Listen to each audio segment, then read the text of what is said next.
Bharat England జట్ల మధ్య జరుగుతున్న 5 టెస్టుల సిరీస్ చివరికి వచ్చింది.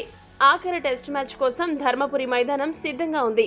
రెండు జట్లు ఇప్పటికే అక్కడికి చేరుకుని ప్రాక్టీస్ చేయడం కూడా మొదలుపెట్టాయి. ఈ మ్యాచ్ ముగియగానే క్రికెట్ అభిమానులను రంజింప చేయడానికి క్రికెట్ పండుగ సిద్ధంగా ఉంది.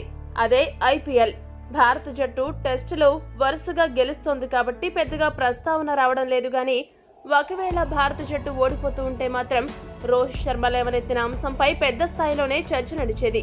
ఆ వివరాల్లోకి వెళితే చాలా మంది యువ ఆటగాళ్లు ఐపీఎల్ పైన మమకారంతో టెస్ట్ సిరీస్ కు ఉద్దేశపూర్వకంగానే దూరమయ్యారని, ఇలా జరగడం దురదృష్టకరం అనే అర్థం వచ్చేలా రోహిత్ శర్మ పరోక్షంగా వ్యాఖ్యలు చేశాడు.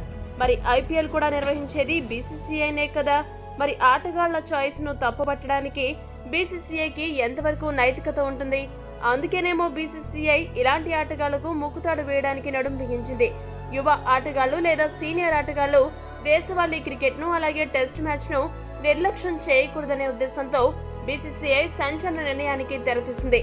ఈ టెస్ట్ సిరీస్ ముగిసిన తర్వాత భారత captain Rohit Sharma BCCI selection committee chairman Ajit Agarkar నేతృత్వంలో ఓ సమావేశాన్ని నిర్వహించనున్నారు. ఈ సమావేశంలో ప్రధానంగా ఒకే అంశంపై చర్చించనున్నట్టు తెలుస్తుంది. ఫస్ట్ క్లాస్ క్రికెట్ మ్యాచ్ లో టెస్ట్ మ్యాచ్ లో ఆడుతున్న క్రికెటర్లకు జీతాలు 3 రెట్లు చేసే విషయమై ఒక ఆర్డినెన్స్ తేనున్నారు. అదే గనుక జరిగితే రంజీ ట్రోఫీ పూర్తిగా ఆడితే ఒక ఆటగాడికి సుమారు 75 లక్షలు చేరుతుంది.